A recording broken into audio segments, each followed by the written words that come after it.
9절입니다. 제목은 화평케 하는 자라고 하는 제목입니다. 예수님이 태어나셨던 팔레스타인만큼 평화를 갈망하는 곳도 또한 없을 것입니다. 고대로부터 여러 제국의 각축장이었던 중동 지역은 말 그대로 화약고라고 해도 과언이 아닐 정도로 한시도 전쟁이 그칠 날이 없었고 무고한 백성들의 피가 땅을 흠뻑 적시곤 했습니다. 이스라엘을 가보면 절실히 느끼게 됩니다.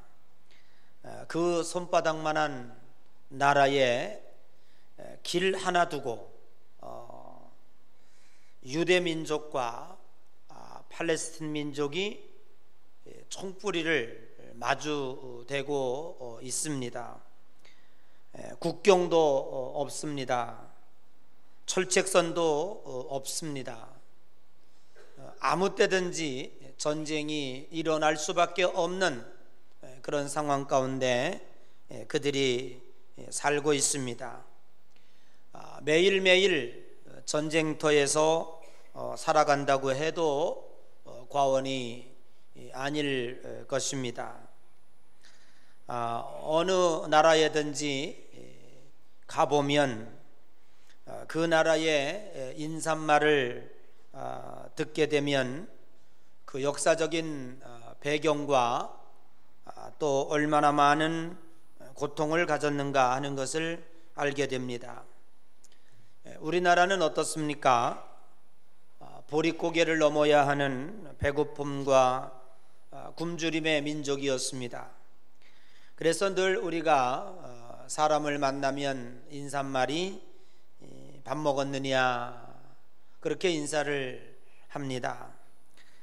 그리고 동네 어르신들을 만나면 밤이나 낮이나 인사하는 말이 그저 진지 드셨습니까? 그렇게 합니다. 근데 어렸을 때 그 인사말하는 게 왜 그렇게 싫었는지 몰라요. 왜 그렇게 꼭 진지 드셨습니까? 그렇게 인사를 할까? 그만큼 우리나라가 가난했죠. 배고픔 때문에 얼마나 고통을 했으면 저녁밥을 못 먹는 사람들이 얼마나 많이 있었는지. 그 다음날 아침에 인사하는 말이 첫 번에 보면 밥 먹었냐? 진지 드셨습니까? 그렇게 인사말을 했던 것입니다. 그래도 서양 사람들은 꽤나 낭만이 있었던 것 같아요. 좀 나름 살기가 좋았던 것 같죠. 아침에 일어나면 굿모닝 이렇게 인사를 하고 밤에 잘 때도 굿나잇 하고 좋은 아침, 좋은 밤 되길 바랍니다 이렇게 인사말을 나눕니다. 아랍 사람들은 어떻게 인사할까요? 아랍 사람들은 살람 이렇게 인사합니다. 이 살람이라고 하는 말은 평안이라고 하는 뜻입니다. 그래서 마야 살라마 그러면 당신에게 평안이 있기를 바랍니다 그런 뜻이에요. 자, 우리 옆 사람에게 인사 한번 해볼까요? 마야 살라마, 평안이 있기를 바랍니다 그런 뜻이에요. 마야 살라마 이렇게 인사하면 당신에게 평안이 있기를 그런 뜻이에요. 역시 이스라엘 사람들도 조금 인사말이 유사합니다. 중동 사람들은 전쟁을 많이 치른 사람들이기 때문에 굉장히 평화를 갈구했던 것 같아요. 이스라엘 사람들은 인사말을 뭐라고 합니까? 성경에 많이 쓰여져 있죠. 죽을 놈 그렇게 인사합니까? 참 인사말 좋아요. 살롬. 다시 한번 우리 옆 사람에게 살롬. 아니 여자한테 그렇게 하면 안 되지. 여자는 어떻게 해야 돼요? 남자끼리는 샬롬 이렇게 해야 되고 여자는 어떻게 해야 돼요? 몰라 썰렁해요? 좀 추워서 재미가 없으니까 그냥 한마디야. 여자끼리도 샬롬입니다. 남자는 이래저래 못된 놈 됩니다. 그래도 살롬이라니 낫지. 죽을 놈보다, 못된 놈보다, 나쁜 놈보다, 원수 같은 놈보다. 뭐라고요? 다시 한번 샬롬. 옆 사람 보고 해봐요. 샬롬, 샬롬. 안 덥죠? 네, 오늘 저 뒤에 에어컨 끄는 사람이 없네. 좌측 것도 꺼져요. 거의 껐나요? 네, 잘하셨어요.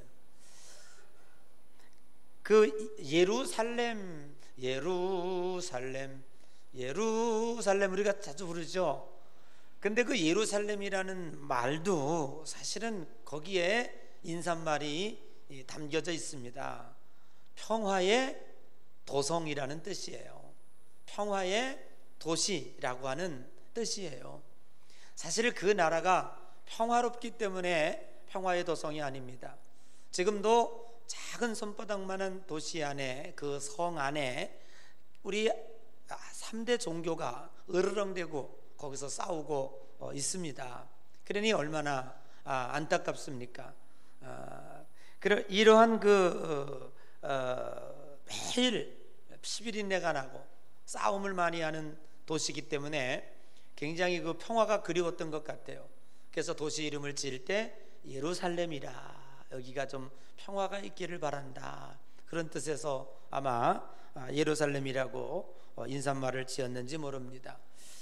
화평케 하는 자, 이거는 무슨 뜻일까 곰곰이 묵상해 보았습니다. 헬라어로 평화, 여러분 잘 아시는 것처럼 에이레네라는 뜻입니다. 사람들은 뭣도 모르고 그냥 에이레네 그러는데, 그 에이레네라는 말은 평화라는 뜻입니다. 평화. 헬라어로 에이레네, 샬롬은 히브리어로 평화고요. 에이레네, 그래서 다 나라 말이 다르죠.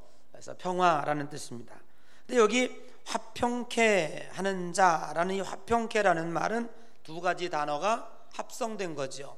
에이레네라고 하는 단어와 포이오스라는 말은 행하는 자, 만드는 자라는 뜻이 있습니다. 그러니까 에이레네 포이오스라고 하는 뜻은 뭐예요? 뭐 공부하니까 잘 안 돌아가요? 자, 한번 해봅시다. 에이레네 포이오스, 시작. 그건 뭐라고요? 그렇죠. 피스메이커라는 뜻입니다. 평화를 만드는 자라는 뜻을 가지고 있습니다. 그렇기 때문에 오늘 우리가 읽은 화평케 하는 자는 복이 있나니 라고 하는 이 말씀은 대단히 적극적인 의미를 담고 있습니다.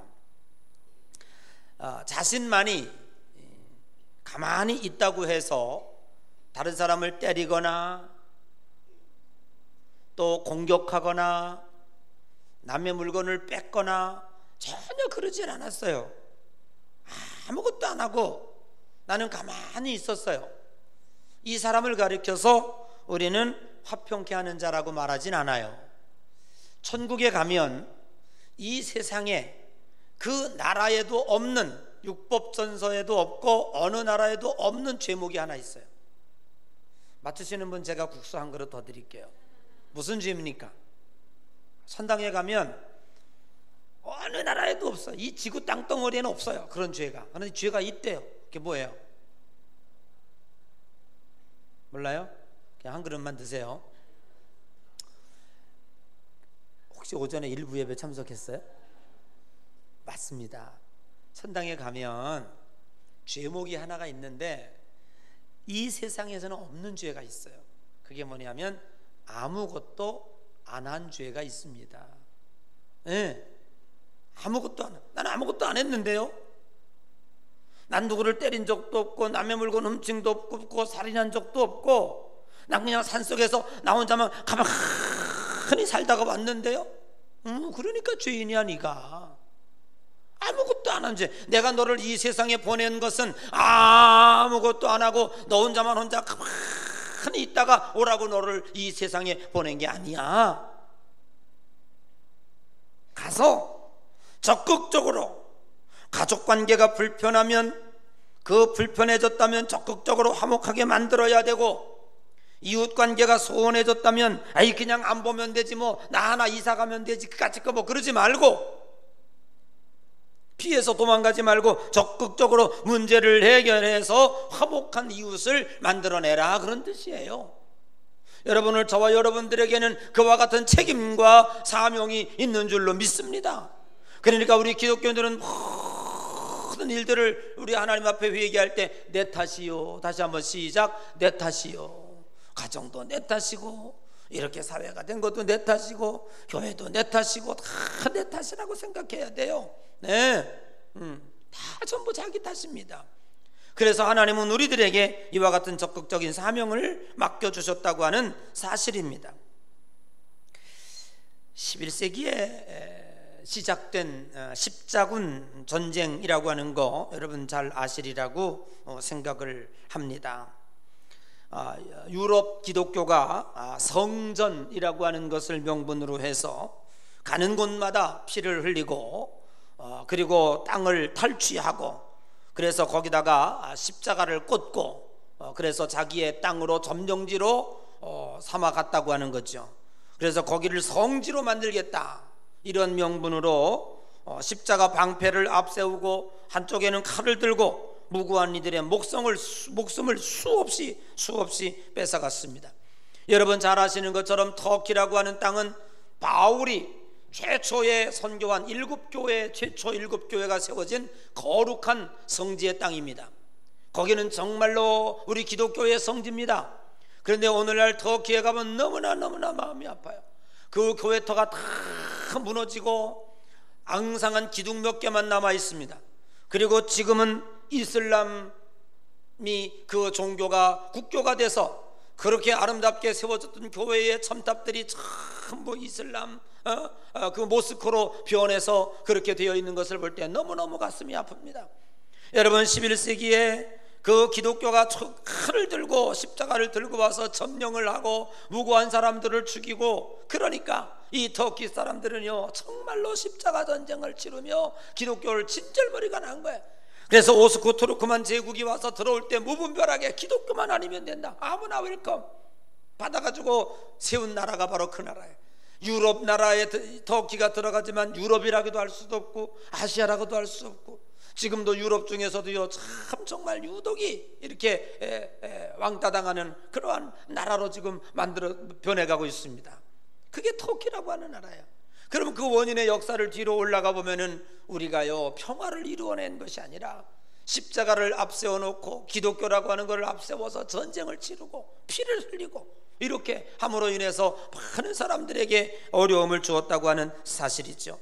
이렇게 전쟁을 치를 때에 11세기에 이탈리아 아시스라고 하는 작은 동네에 한 사람이 태어났는데 성프란시스코입니다.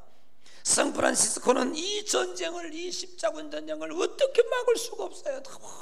너무 가슴이 아파가지고 그는 산에 올라가서, 성전에 올라가서 하나님 앞에 이렇게 기도를 드립니다. 주여 나를 평화의 도구로 써주소서. 미움 있는 곳에 사랑을, 상처가 있는 곳에 용서를, 분열이 있는 곳에 일치를, 의혹이 있는 곳에 믿음을 심게 하소서. 위로받기보다는 위로하며, 이해받기보다는 이해하며, 사랑받기보다는 사랑하며,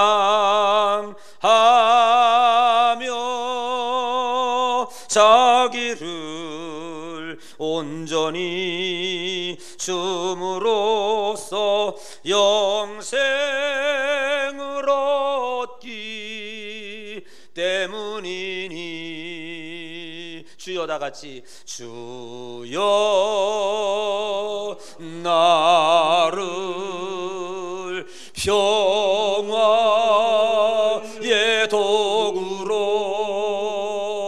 써주소서. 아멘. 하나님께 그렇게 기도했습니다. 하나님이여, 이렇게 십자군 전쟁으로 많은 피를 흘리고 있습니다. 하나님, 필요하시다면 나를 평화의 도구로, 내가 죽어도 좋사오니 나를 죽여서라도 이 평화를 이루게 해달라고 간절히 하나님 앞에 기도를 드렸습니다. 사랑하는 성도 여러분, 기독교는 트러블 메이커가 돼서는 안 됩니다. 우리는 피스메이커입니다. 항상 어디 가든지 분열이 있는 곳에, 일치를, 미움이 있는 곳에 평화와 사랑을 일궈내야 됩니다. 내가 희생하더라도, 내가 손해보더라도, 내가 십자가를 져서라도. 그래서 예수 그리스도께서 이 땅에 오셨고 하나님과 우리 사이에 원수 되어서 도저히 해결할 수 없는, 죄악으로 말미암아 하나님 앞에 건너갈 수 없는 그 어려운 상황을 주님의 십자가 지심으로 말미암아, 몸소 화목제물이 됨으로 말미암아 저희와 여러분들을 구원시켜 주셨고 하나님과 우리를 화목하게 만들어 주신 줄로 믿습니다. 그러므로 저와 여러분들에게도 이와 같은 화목의 직책을 맡겨주셨다고 하는 사실을 오늘 우리들에게 분명히 엄히 명하고 있는 줄로 믿습니다. 그런데 중요한 것은 어떻게 하면 이 화평을 이루어낼 수 있을까요? 어떻게 하면 우리가 피스메이커가 될 수 있을까요? 이게 문제지요. 시간이 많이 갑니다만 제가 두 가지 비밀을 알려드리겠습니다. 첫째는요, 정말로 중요한 것은 남의 평화를 이루기 전에 먼저 내 마음의 평화를 이루어야 합니다. 내 마음에 평안이 있어야 되고 내 마음에 평화가 있어야 됩니다. 자신이 평안하지 않고 남을 평안케 할 수는 없습니다. 마음이 불편하고 스트레스를 많이 받고 마음의 상처를 받으면 그 사람의 얼굴만 봐도 벌써 사람들은 힘들어합니다. 거기서 나오는 말이 온전한 말이 나오지 않습니다. 여러분, 마음이 불편해요, 마음이 상처를 받았어요. 그래가지고 오늘 근무하는데 상사가 막 야단치고 막 우리를 막 힘들게 했어요. 막 마음에 막 상처를 받고 왔어요. 난 평화가 없어. 그리고 문을 열고 집에 들어와요. 그런데 아내와 자식이 쳐다보지도 않아. 어제 그랬구만. 어제 연속극에서 그러더라고. 힘들게 가족을 위해서 힘들게 그냥 상사하고 함께 따라가고 왔는데 애 숙제하느라고 쳐다보지도 않아. 그럼 어떻게 돼요? 평상시는 아이고 당신도 고생하는구나, 애 키우느라고 그래야 되잖아요. 그런데 여러분, 뭐가 나와요? 말해서 이럴 수가 있어? 여보, 내가 이렇게 가족을 위해서 힘들게 이렇게 왔는데 쳐다보지도 않아. 그때부터 시작이 되는 거죠. 밥 먹으면서 다툼이 이루어지고 밤새 다툼, 작은 거 하나 가지고 싸움이 일어납니다. 다툼이 일어납니다. 왜? 내 마음이 불편했기 때문에. 그렇게 조그만 환경만 바라봐도 누가 무슨 얘기를 해도 고깝게 여겨지고 그것이 부딪혀서 결국에는 큰 싸움으로 이어지는 것을 보게 됩니다. 사랑하는 여러분, 내가 행복해야 됩니다. 내 마음이 평안해야 됩니다. 그러므로 주님이 내 속에 들어오셔서 나를 다스릴 수 있도록, 하나님의 나라가 내 속에 이루어질 수 있도록, 내 마음속에서 천국이 이루어질 수 있도록 언제나 주님을 주인되게 만들어 드려야 될 줄로 믿습니다. 요한복음 14장 27절에 평안을 너희에게 끼치노니 곧 나의 평안을 너희에게 주노라. 내가 너희에게 주는 것은 세상이 주는 것 같지 아니하니라. 너희는 마음에 근심도 하지 말고 두려워하지 말라고 성경은 우리들에게 말씀하고 있습니다. 하나님의 은혜를 체험하고 내 마음속에 천국이 이루어진 자가 부르는 노래가 내 영혼이 은총 입어 중한제짐 벗고 보니 슬픔 많은 이 세상도 천국으로 화하도다. 할렐루야 할렐루야. 하나님을 찬양하는 줄로 믿습니다. 주님이 주인 되어 주신다면 주님이 내 마음을 다스려 주시고 내 마음에 기쁨과 행복이 찾아온다면 그 사람이 가는 곳마다 평화를 이루어낼 것이고 그 사람이 가는 곳마다 행복을 만들어내리라고 믿습니다. 그러므로 여러분들이 교회 올 때마다 은혜를 많이 받고 가셔야 돼요. 아멘. 그리고 마음에 성령이 충만해야 돼요. 그래서 마음에 기쁨이 넘쳐야 됩니다. 그런 마음으로 가지고 나갈 때에 나가면 누가 무슨 소리를 해도 가진 거 뭐 고깝지 않아요. 그냥 넘어갈 수 있어요. 그런데 내 마음에 피를 흘리고 내 마음에 상처가 되고 내 마음에 평안이 없고 내 마음에 스트레스가 가득하고 그러면요, 작은 것만 누가 찔러도 확 터져요. 네, 그래서 문제가 됩니다. 그러므로 오늘 우리들이 평화를 이루는 피스메이커가 되려면요, 먼저 여러분이 행복해져야 되고, 먼저 여러분의 기쁨이 있어야 되고, 먼저 여러분들의 마음의 평안이 있어야 됩니다. 그러려면 어떻게 해야 돼요? 성령으로 충만해야 돼요. 아멘. 늘 언제나 우리가 성령으로 충만해야 돼요. 네. 그러면 세상이 변합니다. 그래서 우리가 마가 다락방에 이제 120문도가 하나님 앞에 기도합니다. 열흘 만에 하나님의 성령이 임했어요. 뭐 천국말로 방언하고 뭐 하늘의 불의 혀같이 갈라지고 바람이 불고 그 마가다락방에 이상한 현상이 일어났어요. 그래서 동네 사람들이 와글와글 옆 주변에 모여보니까 뭐 저 사람들 쳐다보니까 뭐 그냥 막 하나님 앞에 방언하고 막 그냥 막 얼굴이 기쁨이 충만하고 난리 났어요. 그러니까 저 사람들이 뭐라 그랬어요? 뭐라 그랬어요? 아유, 이분 집에다 두고 왔나, 이분들이 뭐라 그랬어요? 저들이 그냥, 아니 무슨 술이야, 막걸리에 취했다고? 아니야, 새술에 취했다 저들이. 아멘. 알긴 너무 잘 알았어요. 저들이 여러분 우리 예수 그리스도를 믿는 성도들은 새술에 취한 자예요. 아멘. 여러분 이런 어려운 세상 제정신으로 못 살아요. 예수 안 믿는 사람들은 저 발효된 알코올 저걸로 저 힘으로 살아요. 그러나 우리 예수 믿는 사람들은 그것도 안 하잖아요. 혹시 아는 사람 있어요? 우리는 하나님의 성령으로, 성령의 세술로 취하여 사는 사람들인 줄로 믿습니다. 할렐루야. 우리는 뭐에 세술에 취한 사람이에요. 술 취한 사람은 어때요? 괜히 히덕거려. 괜히, 그죠? 누가 뭐라고 해. 그리고 또 어떻게 해서 마음이 더 그러워져요. 괜히 배짱도 생기고요, 더 그러워지고. 저희 어제 가족 모임이 있었네. 우리 공호부님은 출근하지 못 왔다래. 제 공호부님 집에서 고등학교를 다녔는데 다 알아요 벌써. 그래서 이 공무원이셨는데 이제 회식을 하고, 저희 공무원님은 아주 성격이 이 꽁세원이에요. 아주 천연 공무원이야. 조용하시고요. 걸음걸이도 이 발자국 소리도 안 나. 그러게 거리죠. 아주 그냥 숫자 하나 세요. 이런 분인데요, 벌써 들어오는 소리가 달라. 우리가 잠자고 있으면 대문에서 뻥 차요. 그리고 우리 다 깨워요.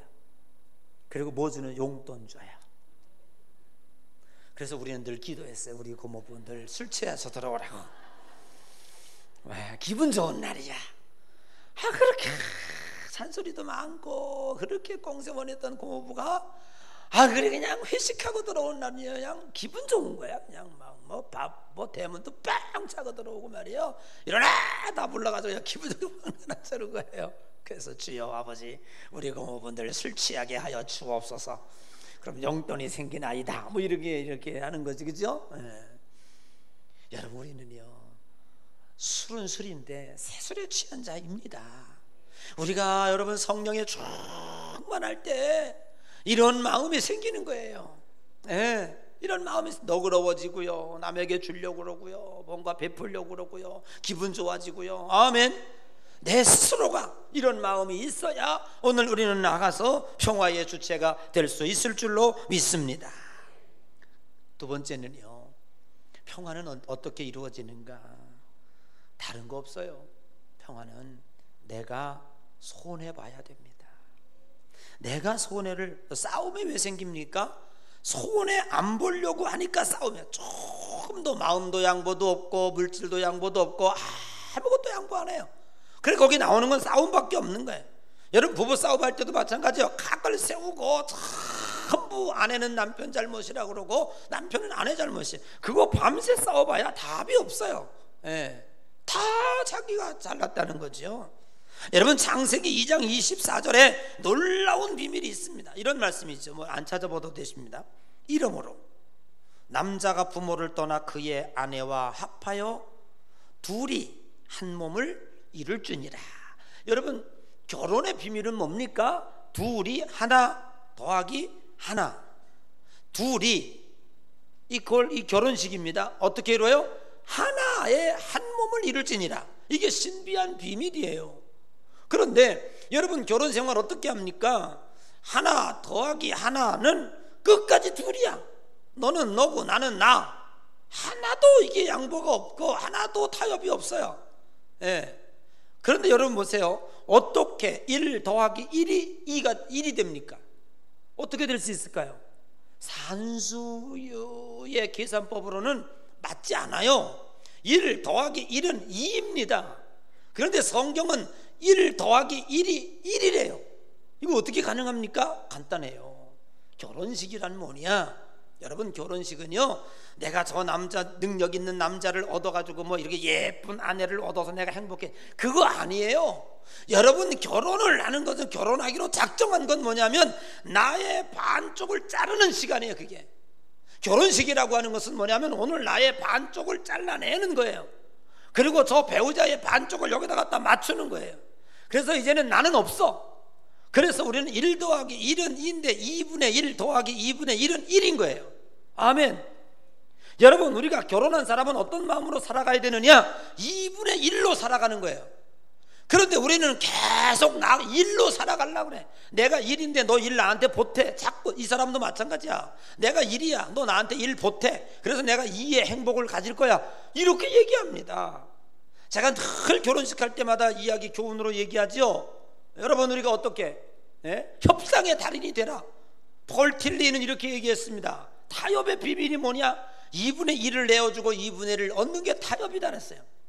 그렇지 않으면 타협이 되질 않아. 협상이 불가능한 겁니다. 협상은 내 것만 요구하는 건 협상이야. 강요입니다. 결혼은 강요가 아니에요. 상대방의 2분의 1을 받아들이고 나의 반쪽을 내어버리는 겁니다. 나의 반쪽을 내어버리지 못할 때 일평생 싸워요. 그래서 할머니한테, 저 할아버지 네 글자로 뭐예요? 그랬더니 평생 왼수라고 그래요. 아니, 어떻게 일평생 자기와 함께 고생하고 사는데 그걸 평생 왼수로 삽니까? 왜 그래요? 반쪽을 버리지 않았기 때문에 옆에 있는 사람이 평생 왼수가 되는 거예요. 자기 욕망에 채워지지 않기 때문에 그런 겁니다. 요즘에 우리 한일 간의 갈등이 매우 심합니다. 정상 간의 경제 외교가 아주 극과 극으로 첨예하게 대립하고 있습니다. 여러분, 장관과 장관끼리 대립하면요, 해결점이 있습니다. 그건 정상끼리 해결할 수 있어요. 그러나 정상과 정상끼리 이미 칼을 뽑으면 그 누군가 하나 잘라야 돼요. 자존심이 있기 때문에, 국가 간의 자존심이 있기 때문에 이건 절대 쉽게 양보할 일이 아니에요. 그래서 정상들은요, 쉽게 칼을 뽑으면 안 되는 겁니다. 칼이 일단 밖으로 나오면 매우 힘들어지는 겁니다. 저는 이 한일 간의 갈등은요, 매우 오래 갈 것 같아요.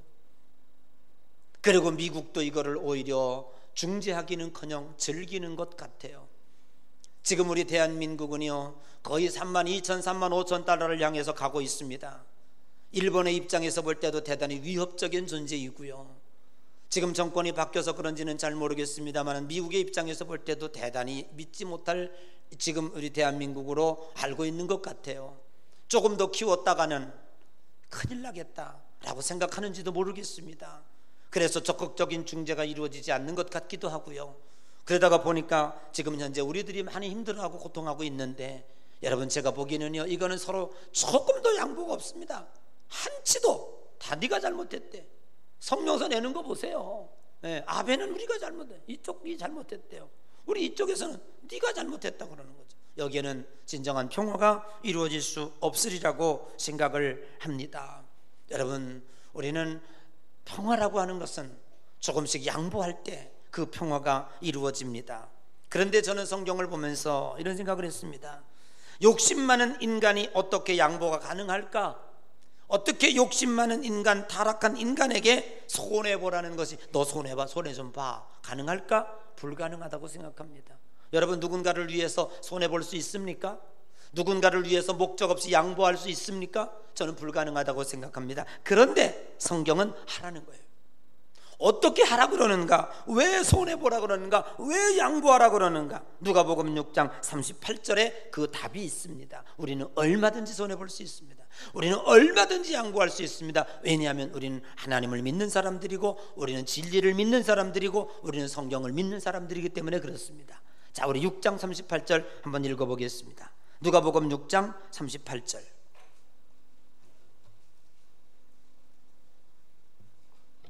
찾으셨으면 아멘. 6장 30 다 같이 시작.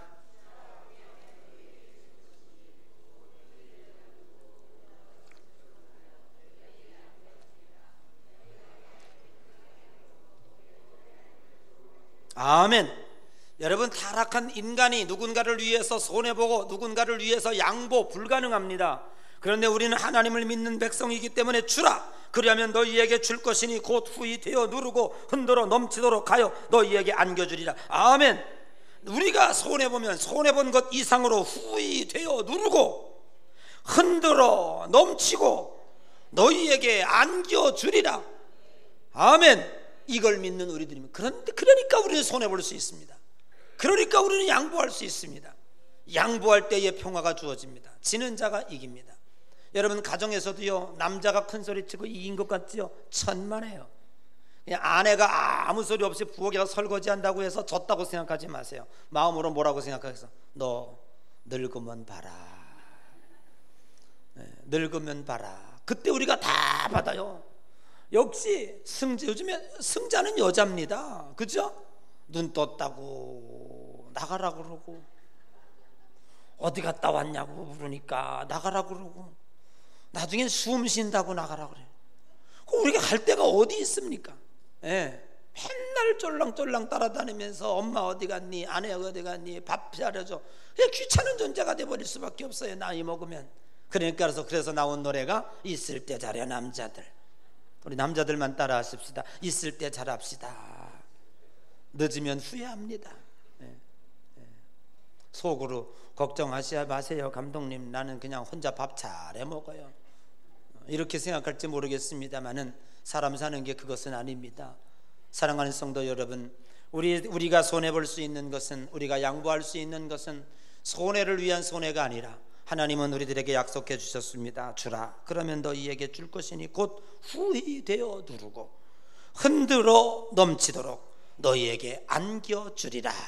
오늘 이 말씀을 믿고 어디 가든지 좀 손해보시고 당장 이익 보려고 바득바득 대들지 말고, 그래서 우리 예수 믿는 사람들 얄밉다고, 말만 잘한다고, 한치의 손해도 안 본다고 이러고 있잖아요. 우리 세상에 나가서 빛과 소금 되려면 내가 녹아져야 되고, 아멘, 내가 부서져야 됩니다. 그런데 그리고 나면 하나님이 듬뿍 채워주십니다. 흔들어 넘치도록 가슴에 안겨주십니다. 오늘 이 말씀 믿으시고 어디 가든지 평화의 주체가 돼서 아름다운 화평을 이루어내는 피스메이커의 사명을 잘 감당하는 우리의 양백성들 되시기를 주의 이름으로 간절히 축복합니다.